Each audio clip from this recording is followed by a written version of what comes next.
सबसे बड़ी खबर है छत्तीसगढ़ शराब घोटाला मामले में ईडी ने पूछताछ की है विनय सिंह और अभिषेक आनंद झा से। कई दस्तावेजों के साथ दोनों ईडी दफ्तर पहुंचे थे। अधिकारियों ने दोनों आरोपियों से लंबी पूछताछ की है। तो पूछताछ के बाद ईडी दफ्तर से बाहर निकले दोनों आरोपी। आपको बताते चले कि डीएसपी राजेंद्र दुबे ईडी दफ्तर नहीं पहुंचे। ईडी ने समन भेजकर राजेंद्र दुबे को बुलाया था पूछताछ के लिए, लेकिन नहीं पहुंचे दफ्तर। तो आपको बताते चलें कि छत्तीसगढ़ शराब घोटाला मामले में ईडी लगातार पूछताछ कर रही है। कई आरोपियों से पूछताछ में ईडी लगी हुई है और इसी सिलसिले में बताते चले आपको कि विनय सिंह से और अभिषेक आनंद झा से पूछताछ हुई है। कई डॉक्यूमेंट्स लेकर के ईडी के दफ्तर पहुंचे थे दोनों आरोपी। दोनों आरोपियों से लंबी पूछताछ की गई है ईडी की तरफ से।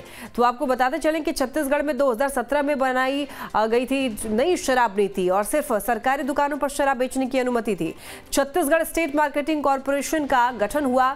आबकारी विभाग के विशेष सचिव अरुणपति त्रिपाठी विशेष सचिव ने आबकारी नीति में बदलाव किया और ईडी का दावा है कि नीति में बदलाव से 2000 करोड़ का घोटाला हुआ है। साजिश के तहत कमीशन देने वाले निर्माताओं से शराब खरीदी गई थी।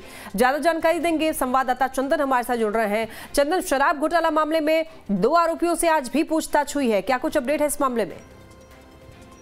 देखिए, कुछ दिनों पहले झारखंड में जो शराब से जुड़ी गड़बड़ियां हुई थी, इसी मामले में ईडी की रेड पिछले महीने पड़ी थी। एक साथ 32 ठिकानों पे रांची सहित पूरे झारखंड में अलग अलग जगहों पे पड़ी थी और उसी कड़ी में कुछ लोगों को ईडी दफ्तर पूछताछ के लिए बुलाया गया था। उसी में देवघर के अभिषेक आनंद झा और रांची के विनय सिंह दोनों ईडी दफ्तर पहुंचे थे। तो अपने डॉक्यूमेंट्स के साथ पहुंचे थे और ईडी दफ्तर में दोनों से पूछताछ हुई और कुछ डॉक्यूमेंट्स वेरिफिकेशन किए गए थे।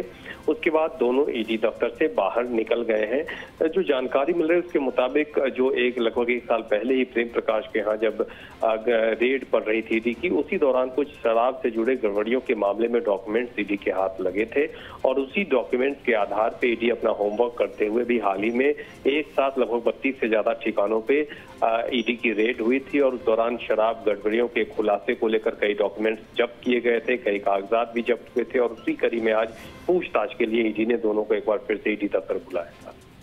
ठीक है कुमार चंदन, बहुत धन्यवाद आपका तमाम जानकारियों के लिए।